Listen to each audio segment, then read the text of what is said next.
नमस्कार, मैं हूं कुमार अनिल। भारत में कहते हैं जो जीता वही सिकंदर, लेकिन पेरिस में ओलंपिक खेलों में ऐसा एक दृश्य उपस्थित हुआ। भूटान की एक महिला ने वो ऐसी संकल्प शक्ति दिखाई कि वो आज पेरिस में और दुनिया भर के अखबारों में, वॉशिंगटन पोस्ट से लेके the guardian, Britain, France, Germany, सब जगह के अखबारों में वो छाई हुई है, हार के भी छा गई है। हमारे यहाँ कहते हैं जो जीता वही सिकंदर, और भूटान ने साबित किया कि जो हार गई वो भी महारानी है। जो जीता वही सिकंदर बहुत गड़बड़ ये मुहावरा बन गया है, या ये कहावत बन गई है, फिल्म भी है इस पर। तो जो जीता वही सिकंदर मतलब आप कुछ भी गलत करें, आप किसी को भी मैनेज कर लें, आप वोटों की गिनती में गड़बड़ी कर दें, कुछ भी कर दें, लेकिन अगर आप चुनाव जीत गए तो आप सिकंदर हैं, आप महान हैं, आपको मान लिया जाएगा। तो ये हमारे यहाँ चलता है, जो जीता वही सिकंदर। लेकिन फ्रांस में जो हुआ, पेरिस में जो हुआ, भूटान की जो महिला एथलीट ने किया, वो तो एक नई बात हो गई है पूरी दुनिया में, और बड़े बड़े अखबारों ने लिखे हैं। बिहार के अखबारों में तो मैंने नहीं देखी वो खबर, लेकिन कोलकाता से प्रकाशित द टेलीग्राफ के पहले पन्ने की आज ये सबसे बड़ी खबर है। आधे पन्ने में लगभग इस खबर को उन्होंने छापा है, द टेलीग्राफ ने छापा है। तो द लास्ट वुमेन कई ने लिखा है, हार का जश्न। तो इस तरह से वो महिला का नाम है, उनका नाम है जो सबसे अंत में आई वो मैराथन में, किंजांगो लामो नाम है उनका। लामो नाम आमतौर से हम लोग तिब्बत में सुनते हैं, लेकिन भूटान में भी ये नाम है। तो ये किंजांगो लामो, ये 26 वर्ष की हैं, और इससे पहले ये एक बड़ा रेस जीत चुकी हैं। वो था स्नोमैन रेस था, वो था करीब 200 से ज़्यादा किलोमीटर का वो था, और वो हिमालय में ही वो दौड़ थी। तो उसमें वो सेकंड आई थी 2022 में। तो भूटान ने 3 लोगों को सिर्फ भेजा था, 3 खिलाड़ियों को पेरिस भेजा था ओलंपिक में, उसमें अकेली महिला ये थी। और जो मैराथन हुआ वो मैराथन था 26.2 मील का मैराथन था वो, और उसमें जिसने गोल्ड जीता, मैं तो उसका नाम भी भूल जा रहा हूँ, नीदरलैंड की महिला हैं वो, उनसे ज़्यादा चर्चा ये सबसे अंत में रहने वाली की है। तो वो नीदरलैंड की महिला जब पहुंच गई, लक्ष्य पर पहुंच गई, उसके 1.5 घंटे बाद, करीब वो 50-90 मिनट के बाद ये पहुंची है, लामो पहुंची है। तो इतने देर के बावजूद पहुंची, और वो जो दौड़ रही थी, सबसे अंत में दौड़ रही थी, तो पेरिस के जिस सड़क से वो दौड़ रही थी, तो आप जानते हैं मैराथन जब होता है तो दोनों तरफ साइकिल से सुरक्षा में लगे ओलंपिक के लोग रहते हैं, पीछे गाड़ी भी रहती है, और सड़क के दोनों तरफ घेरा बनाया हुआ रहता है, और घेरे के दोनों तरफ जो है, घेरे के बाहर लोग खड़े रहते हैं। लोग मैराथन में दौड़ वालों को उत्साहित करने के लिए या उनको बधाई देने के लिए, जैसे भी हो, वो खड़े रहते हैं। वो वीडियो है, आप अगर एक्स पर, सोशल मीडिया एक्स पर भूटान टाइप करें तो बहुत लोगों ने वो वीडियो शेयर किया है, जिसमें वो भूटान की लामो दौड़ रही है, सबसे अंत में दौड़ रही है, और दोनों तरफ से पब्लिक भी दौड़ रही है। उसमें सिर्फ भूटान के लोग नहीं हैं, उसमें दुनिया भर के तमाम देशों के लोग हैं। वो सब लोग दौड़ रहे हैं, नारे लगा रहे हैं, कुछ जोश में बोल रहे हैं, और मुंह से बजाने वाले तरह तरह के बाजे बजा रहे हैं। पूरा उत्सव वहाँ पर हो गया, और वो पेरिस के गलियों में ज़्यादा चर्चा हो रही है उनकी। तो 90 मिनट बाद भी वो दौड़ती रही।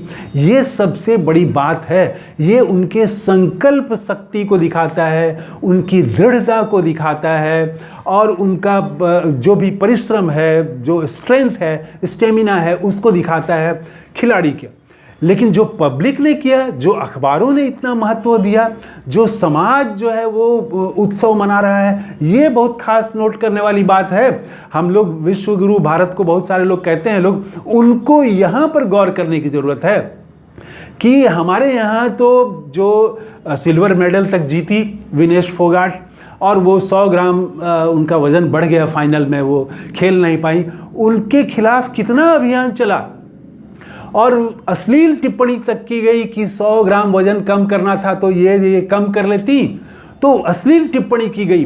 तो हमारे यहाँ, और वो स्त्री की पूजा करने वाले लोग हैं, और स्त्री की पूजा करते हैं लोग, और दुनिया भर में विश्व गुरु अपने को कहते हैं।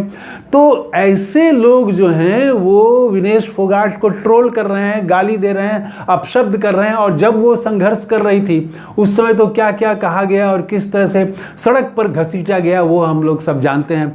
मैं उसके डिटेल में नहीं जाऊंगा। मैं वर्तमान में बात करना चाहता हूं कि हमारे देश में जो हार गया उस पर टमाटर फेंकना, जो हार गया उसको एकदम गाली देना, या तो उसकी जाति खोजने लगेंगे कि ये इसलिए हारा। क्रिकेट में अगर किसी ने एक बॉल गलत फेंक दिया तो उसकी जाति खोजने लगते हैं, उसका धर्म खोजने लगते हैं, उसको ट्रोल करने लगते हैं। ये नया भारत है।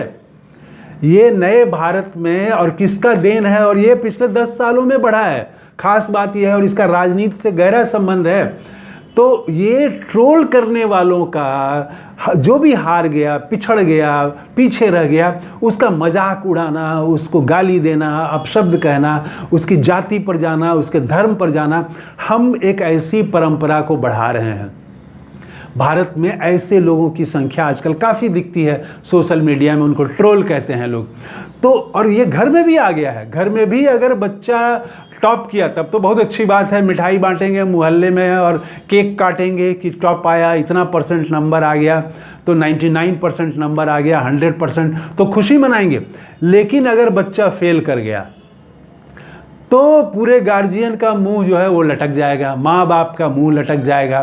तो और वो बच्चे पर क्या असर पड़ेगा और फिर हमारे समाज पर क्या असर पड़ेगा। तो ये जो जीता वो सिकंदर, उसी का ये विस्तार है जो हमारे घर तक में घुस गया है कि अगर बच्चा फर्स्ट आया तो ठीक है, और अगर फिसड्डी रह गया, क्लास में पीछे रह गया, तो उस बच्चे को सबके सामने कह देंगे कि ये तो पढ़ता ही नहीं है, ये तो मने नहीं लगाता है। उसका अपमान करना ये शुरू हो जाता है। ये ठीक नहीं है। भूटान ने दिखाया, भूटान छोटा देश है लेकिन हैप्पीनेस में वो बहुत आगे है, भारत से बहुत आगे है। तो वो वहाँ के कम ही लोग थे पेरिस में, 3 ही तो वहाँ के खिलाड़ी भी गए थे। छोटा सा देश है, आबादी भी कम है, तो वहाँ के लोग भी कम थे, प्रशंसक भी कम थे, लेकिन जितने थे वो सारे लोग झंडा लेके थे। और बाकी दुनिया भर के लोग जो सबसे पीछे गोल्ड मेडल जीतने वाली से 90 मिनट पीछे आमतौर से बैठ जाती हैं महिलाएं, या जो भी खिलाड़ी रहेगा वो छोड़ देगा, लेकिन वो चलती रही, दौड़ती रही। इसके बारे में एक है पेरे डे कबर्टिन, तो इनको कहा जाता है फादर ऑफ मॉडर्न ओलंपिक्स कहा जाता है। इनका एक लाइन मैं कोट करना चाहूँगा।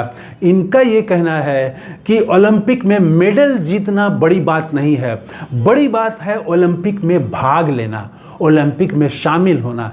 ये जो है वो वहाँ पर जो डाइवर्सिटी दिखती है, तो वो विविधता, पूरी दुनिया की विविधता, तो वो डाइवर्सिटी का सेलिब्रेशन है, डाइवर्सिटी का उत्सव है। मेरे चैनल में भी मैंने परिचय में अगर देखेंगे तो वो भी डाइवर्सिटी को सेलिब्रेट करने की मैं भी बात करता हूँ। और जो लोग हर चीज़ को एक रंग में, एक ही भाषा, एक ही सब चीज़ एक कर देना चाहते हैं, वो मैं उसके खिलाफ हूँ। तो सब जो रंग हैं उन सब रंगों को खिलना चाहिए। हर तरह के विचार हैं, सबको विचारों को टकराने दीजिए, नए विचार खिलने दीजिए, बढ़ने दीजिए। तो वो उनका यही कहना था कि ओलंपिक में मेडल जीतना बड़ी बात नहीं है, ओलंपिक में शामिल होना बड़ी बात है, क्योंकि वो पूरी दुनिया भर के लोग वहाँ जमा होते हैं। तो मैं उम्मीद करता हूँ कि भारत के खेल संघ, भारत के खेल के प्रशंसक से लेके और घर में जो माँ बाप हैं, वो भी ये जो पेरिस में जो हुआ और पूरी दुनिया भर के अखबारों ने जिस तरह से प्रतिष्ठा दी है भूटान की उस महिला खिलाड़ी को, उनका नाम है, मैं फिर से एक बार नाम ले लूँ, किंजांगो लामो। तो ये किंजांगो लामो आज पूरी दुनिया में चर्चित हो गई हैं, दुनिया भर के अखबारों की। टेलीग्राफ का तो मैंने बताया है कि उसकी सबसे बड़ी खबर है हिंडनबर्ग की जो रिपोर्ट आई है, जिस पर राहुल गांधी ने सवाल खड़ा किया है, वो भी रिपोर्ट उससे नीचे है। उसको उसने, इसमें 2-3 पक्षों की मैंने चर्चा की, खेल की चर्चा की, जो इसके प्रति नज़रिया होना चाहिए उसकी चर्चा की मैंने, और परिवारों पर इसका क्या असर पड़ता है इसकी चर्चा की। तो ये, और जो हार है उसको किस रूप में लेना चाहिए, तो सबसे बड़ी बात ये है। तो हमारे देश में जो हार रहे हैं, जो पिछड़ रहे हैं, किसी को अपशब्द कहना, मजाक उड़ाना, ये सब चीज़ बढ़ रहा है। तो विश्वगुरु अगर बनना है तो ये ठीक नहीं है। विश्वगुरु पेरिस में जो लोगों ने दिखाया वो है महानता, ओलंपिक में शामिल होना, और वो सबसे अंत में दौड़ रही थी। तो उसके संकल्प को सलाम किया है पूरी दुनिया ने, कि वो जानती थी कि मैं 90 मिनट लेट चल रही हूँ। तो उनका फ़ोटो, घड़ी देखते हुए उनका एक फ़ोटो भी टेलीग्राफ ने छापा है और अखबारों ने भी छापा है।